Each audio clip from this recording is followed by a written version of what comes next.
This is part 3 of the delusional psychology of representative democracy. I want to give some examples of places where people seem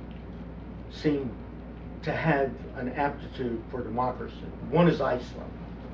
Iceland only has a population of 250, 300,000.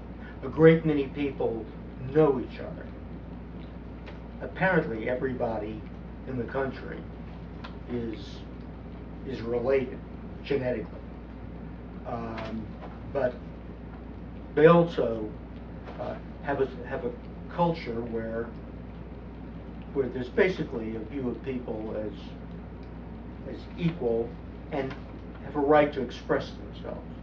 I believe something like 10% of the entire population of Iceland has published a book. They're people who are novelists and poets, and may never be successful at it. But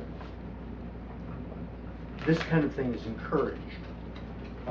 The country has geothermal energy that's available in a high degree, so they can generate electricity and have a good standard of living without pollution. So it's a country that seems to have people who, if you saw them and talked to them, interacted with them, you would come away thinking they were happy people. And they seem willing to cooperate. They have representative government. They do elect a parliament. But the people who are elected know the other people. One American who moved there lived there a couple of months and knew 3 members of parliament out of maybe 50. So there's when people represent other people, it's kind of like it's people like themselves. The nation of Denmark has representative democracy. They have values in which they believe in equality as a principle. Now that's not what we're talking about. We're talking about people who act toward other people as though they're not really making distinctions apart from whether they like them or not.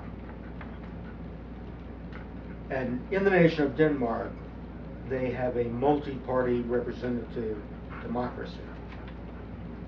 Now, it doesn't make any difference what your government looks like on paper, because nobody follows what's on paper. It's the way people act. And they have a system by which the parties, because no party ever has a majority in the parliament, are required to cooperate. That is, they're required to seek comprehensive solutions in which they have as few losers as possible. That's the way it's set up. And apparently, this is compatible with the way people in Denmark want it. There are rich people in Denmark, but apparently there's no real desire to show off the differences between people. Again, that's just a psychological trait. In the United States, Vermont is a state where people are socialized to making decisions. But in Vermont today, they no longer make real decisions in town meetings because the towns don't control anything. The schools are controlled by the state. Wars are fought by the nation. The people, even though they have democratic inclinations and have town meetings, don't make decisions that have any relevance to their lives. And participation rates are very low. They have begun to do things like passing anti-war resolutions. Now, whether you're pro-war or anti-war or have a more subtle reading on policy, there's no particular reason why a town meeting should go on record about something like that. They have no power. That makes it a feel-good kind of thing. And that's not compatible with democracy. cultures like China, India, all of Asia that I know about, there's there's no notion that people are equal. I mean, they have a hierarchical society, and there seems to be no strong impulse for democracy, except very, very recently in India.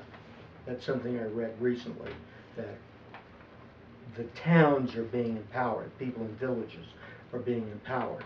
We'll have to see. The village decisions in China are in no way democratic.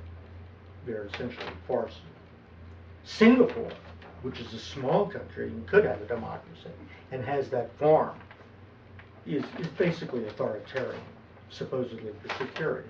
But what it really is that the government basically does not want to give up power. There seems to be no place in the world inhabited by people of Chinese descent where democracy is at all popular, except in the United States.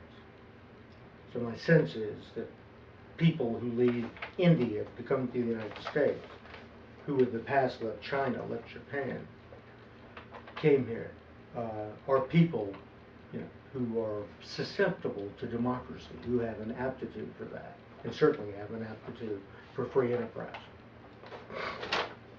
Let me talk briefly about an incident that I read about some years ago.